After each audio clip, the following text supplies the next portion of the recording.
నమస్తే, welcome to i news. Telugu రాష్ట్రాల రాజకీయాల్లో ఇప్పుడు సరికొత్త హాట్ టాపిక్. తెలంగాణపై AP deputy CM Pawan Kalyan focus పెట్టడం.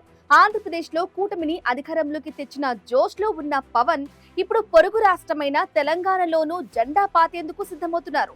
రాబోయే ఎన్నికల్లో ఏపీ తరహాలోనే తెలంగాణలోనూ బీజేపీ, టీడీపీ, జనసేన కూటమిగా బరిలోకి దిగుతుందనే ప్రచారం జోరందుకుంది. ప్రస్తుతానికి పవన్ సభకు ప్రభుత్వం అనుమతి నిరాకరించినా భవిష్యత్తులో ఆయన తిరగకుండా ఆపడం మాత్రం అసాధ్యం. అసలింతకు పవన్ తెలంగాణ మీద ఎందుకు అంత పట్టుదలతో ఉన్నారు? అది పవన్ తీసుకున్న నిర్ణయమా? తెలంగాణలో అధికారంలోకి రావాలని నిర్ణయించుకున్న బీజేపీ వేసిన స్కెచ్చా? బీజేపీ పవన్ కళ్యాణ్ ను ఎందుకు ముందుకు తోస్తున్నది? Let's watch the story.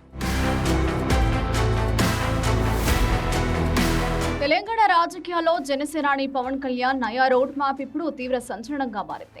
ఏపీలో తిరుగులేని విజయం తర్వాత పవన్ కళ్యాణ్ తన తదుపరి లక్ష్యం తెలంగాణనే అని సంకేతాలు ఇస్తున్నారు. ఇందులో భాగంగానే తెలంగాణలో పార్టీని బలోపేతం చేసేందుకు క్యాడర్తో సమావేశం నిర్వహించేందుకు సర్వసిద్ధం చేసుకున్నారు. అయితే పవన్ కళ్యాణ్ తెలంగాణ పర్యటనపై ఇక్కడి ప్రాంతీయవాదుల నుంచి తీవ్ర అభ్యంతరాలు వ్యక్తమయ్యాయి. పవన్ వైఖరిని రాష్ట్ర రవాణా శాఖ మంత్రి పొన్నం ప్రభాకర్, తెలంగాణ రక్షణ సమితి అధ్యక్షురాలు కవిత తీవ్రంగా తప్పుపట్టారు. ఏపీలో డిప్యూటీ సీఎంగా ఉంటూ ఇక్కడికొచ్చి రాజకీయం చేయడమేంటని ప్రశ్నించారు.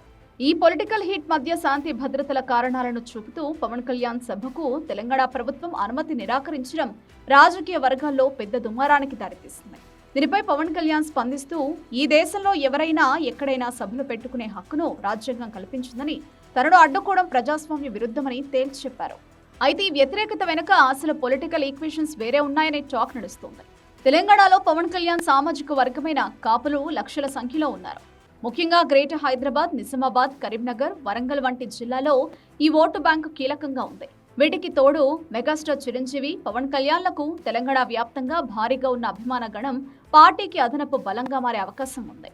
ఈ బలమైన ఓటు బ్యాంకును దక్కించుకోవడమే లక్ష్యంగా కూటమి అడుగులు వేస్తోంది. ఇక్కడే మరో ఆసక్తికరమైన చర్చ నడుస్తోంది. తెలంగాణలో ఎలాగైనా అధికారంలోకి రావాలని చూస్తున్న బీజేపీ నాయకత్వమే తెర వెనక ఉండి పవన్ కళ్యాణ్ ను ప్రోత్సహిస్తోందనే ప్రచారం జరుగుతోంది. తెలంగాణలో ఇప్పటికే బీజేపీ బీసీ ముఖ్యమంత్రి నినాదాన్ని బలంగా వినిపిస్తోంది. ఇప్పుడు పవన్ కళ్యాణ్ ముందు పెట్టి రాజకీయం చేయడం ద్వారా అటు బీసీలతో పాటు ఇటు కాపు సామాజిక వర్గాన్ని, యువతను తమ వైపు తిప్పుకోవచ్చని కమలనాథులు స్కెచ్ వేసినట్టు తెలుస్తోంది. టీడీపీ సైతం తోడైతే గ్రేటర్ పరిధిలోనూ, ఆంధ్ర సెటిలర్లు ఎక్కువగా ఉన్న ప్రాంతాల్లోనూ క్లీన్ స్విప్ చేయవచ్చునే కూటమి వ్యూహంగా కనిపిస్తోంది.